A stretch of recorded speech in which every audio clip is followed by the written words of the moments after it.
New research from Enterprise Strategy Group has found that organizations pursuing zero trust initiatives have reduced the number of cyber incidents they see by 32%.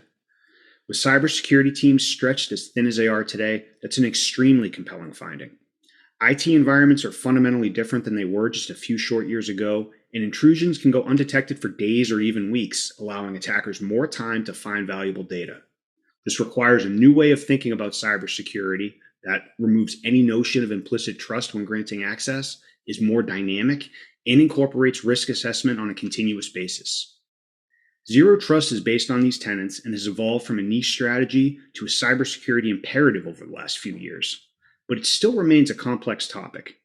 To better understand how organizations are thinking about zero trust and where they stand with their adoption of the framework, Enterprise Strategy Group surveyed 379 cybersecurity professionals responsible for the processes and technologies supporting zero trust at their organization.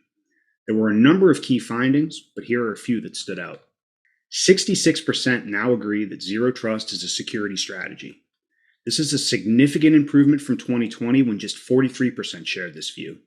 At the same time, that leaves about a third of organizations that believe zero trust is a technology they can purchase.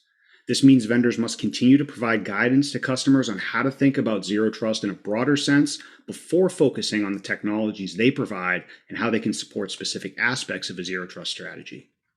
Half of organizations say modernizing their cybersecurity program is a top driver for zero trust adoption.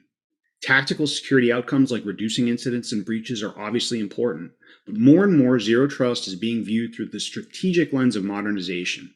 The IT organization and lines of business have sped forward with infrastructure as a service adoption, cloud-native application architectures, and more recently, the use of artificial intelligence.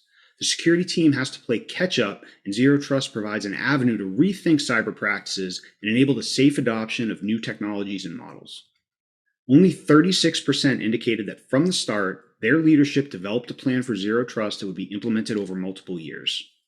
When it comes to what a zero trust implementation should look like, most agree that starting small can be beneficial. At the same time, it's helpful to have an executive-led, longer-term vision of where the strategy can and should be multiple years down the line. This can help avoid the false starts that many organizations experience when it comes to zero trust. Nearly every organization should be starting to plan for how they can incorporate zero trust tenets into their cybersecurity strategy.